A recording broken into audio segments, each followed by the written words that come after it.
শারদীয় দুর্গোৎসব উপলক্ষে ফরিদপুরে সনাতন ধর্মাবলম্বীদের সাথে মতবিনিময় সভা অনুষ্ঠিত হয়েছে। শনিবার রাতে শহরের ময়েজ মঞ্জিলে আয়োজিত এই মতবিনিময় সভায় প্রধান অতিথি হিসাবে উপস্থিত ছিলেন জাতীয়তাবাদী মহিলা দলের কেন্দ্রীয় কমিটির যুগ্ম সম্পাদক চৌধুরী নায়াব ইউসুফ। এ সময় অন্যান্যের মধ্যে বক্তব্য রাখেন জেলা বিএনপির সদস্য সচিব এ.কে.এম. কিবরিয়া স্বপন, মহানগর বিএনপির আহ্বায়ক এ.এফ.এম. কাইয়ুম জঙ্গি, সদস্য সচিব গোলাম মোস্তফা মিরাজ, জেলা পূজা উদযাপন পরিষদের সাধারণ সম্পাদক বিধান কুমার সাহা, জেলা পূজা উদযাপন ফ্রন্টের আহ্বায়ক অজয় রায়, জেলা হিন্দু বৌদ্ধ খ্রিস্টান কল্যাণ ফ্রন্টের আহ্বায়ক নিতাই রায় প্রমুখ।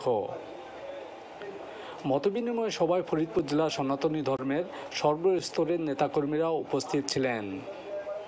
প্রধান অতিথির বক্তৃতায় চৌধুরী নায়াব ইউসুফ বলেন, বিএনপি ক্ষমতায় থাকলে এদেশের হিন্দুরা নিরাপদে থাকে। তিনি বলেন, ফরিদপুরের মাটিতে কোনো হিন্দুর উপর আঘাত আসলে তা সর্বশক্তি দিয়ে প্রতিহত করা হবে।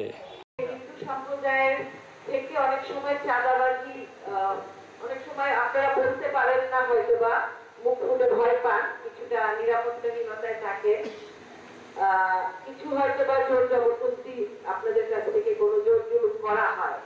এরকম যদি ঘটনা কোথাও ঘটে, আমি এখানে আছি, আমি যতদিন ফরিদপুরে আছি, আপনাদের ফরিদপুরবাসী কোনোদিন কষ্ট হবে না।